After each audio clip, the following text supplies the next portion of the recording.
12 मेला विधान परिषद निवडणुकीचा दिवस जवळ येतोय आणि महाराष्ट्राच्या राजकारणात एक शांत पण खूप महत्वाचा खेळ सुरू आहे. एकीकडे महाविकास आघाडीला फक्त एकच जागा, दुसरीकडे शिवसेनेला, ठाकरे गटाला अनेक इच्छुक आणि सगळ्यात मोठा प्रश्न, स्वतः उद्धव ठाकरे निवडणूक लढवणार नाहीत. अशा चर्चा रंगायला आता सुरुवात झाली.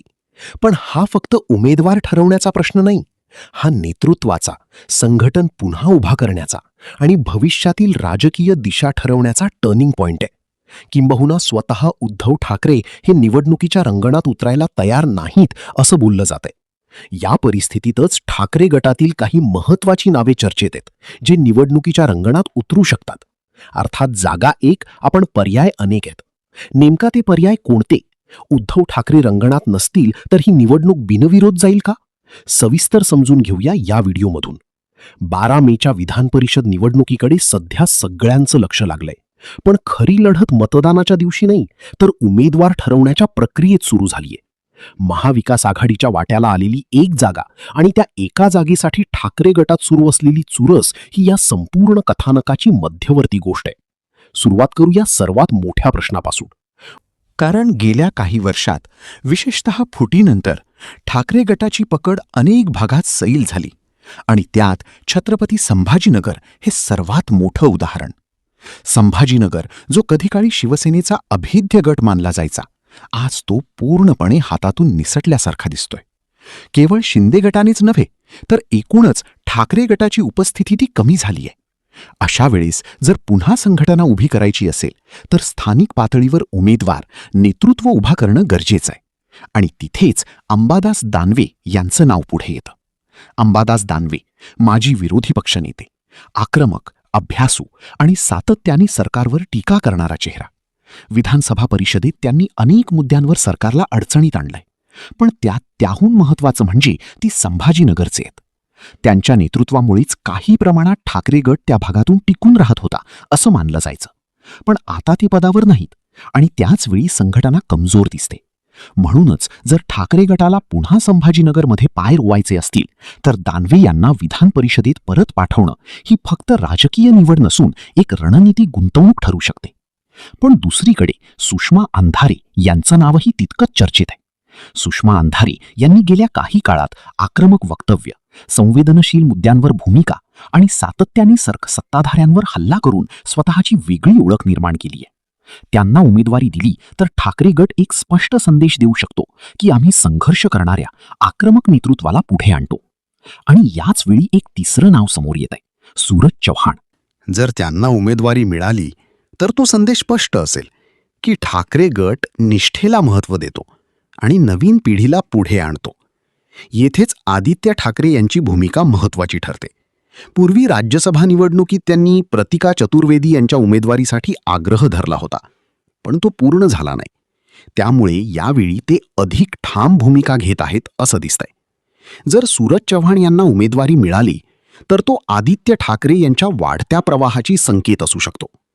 तो आता या सगळ्या राजकारणात महाविकास आघाडीचे समीकरण तितकेच महत्त्वाचे आहे. शरद पवार यांनी आधीच स्पष्ट केलं की ठाकरे गट जे नाव देईल त्यांना पाठिंबा असेल. याचं कारण वरती केंद्रात जोडलेलं आहे. राज्यसभेत शरद पवारांना दिलेला पाठिंबा, त्यामुळे विधान परिषदेत शरद पवार गट उभाटा गटाला अनुमोदन देत आहे. इथं कुठलाही उमेदवार ठाकरेंनी दिला तरी त्यांची नाक नसे. पण काँग्रेसची भूमिका वेगळी आहे. ते म्हणतात, उद्धव ठाकरे स्वतः उमेदवारी असतील तर आम्ही पाठिंबा देऊ. म्हणजेच जर उद्धव ठाकरे निवडणूक लढले नाही तर काँग्रेस वेगळा विचार करू शकतो. हीच गोष्ट या निवडणुकीला अधिक गुंतागुंतीची बनवते.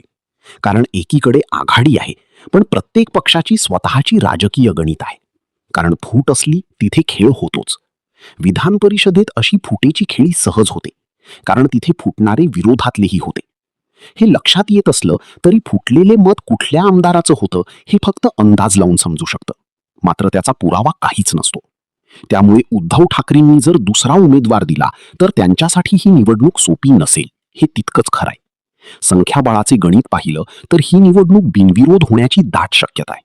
भाजप, शिंदे गट, अजित पवार गट या सगळ्यांच्या संख्याबळ ठोस आहे. महाविकास आघाडीला फक्त एकच जागा मिळते म्हणून ही निवडणूक प्रत्यक्ष लढीपेक्षा आतल्या राजकारणावर जास्त अवलंबून आहे. पण इथेच एक मोठा प्रश्न उभा राहतो. ठाकरे गट कोणत्या संदेश द्यायचा ठरवतो? जर दानवे निवडले तर हा अनुभव आणि प्रादेशिक नेतृत्वावर भर असेल. जर आधिरांना निवडलं गेलं तर आक्रमक राज्यांचा संदेश. जर सूरज चव्हाण यांनी निवड केली तर नव्या पिढीला संधी आणि आदित्य ठाकरे यांचा प्रभाव, असं यातून दिसून येतं. म्हणजे ही फक्त उमेदवारी नाही, हा पुढच्या राजकीय दिशेचा रोडमॅप आहे. आणखी एक महत्त्वाचा मुद्दा म्हणजे फुटीनंतर ठाकरे गटाची ओळख काय आहे. कारण एक वेळी शिवसेना म्हटलं की एक स्पष्ट संघटना, नेतृत्व आणि जनधारा दिसायचा. पण आता त्या जागी प्रश्न आहेत. नेतृत्व कुठे कुठे केंद्रित आहे? संघटना कोण उभी करणार आहे? आणि पुढचा चेहरा कोण? या सगळ्या प्रश्नांची उत्तरं कदाचित एका उमेदवारीत दडलेली आहेत. एकंदरीतच 12 मेची ही निवडणूक दिसायला साधी, बिनविरोध वाटणारी, पण आतून खूप काही बदल घडवणारी ठरू शकते. ठाकरे गट कोणाला संधी देतोय यावरून आता त्यांच्या पुढच्या राजकीय वाटचालीला अंदाज बांधला जाईल. पण खरी उत्सुकता आता इथे आहे की ही निवडणूक एक उमेदवार ठरवेल की महाराष्ट्राच्या राजकारणात एक नवं नेतृत्व जन्माला घेईल. तुम्हाला काय वाटतं?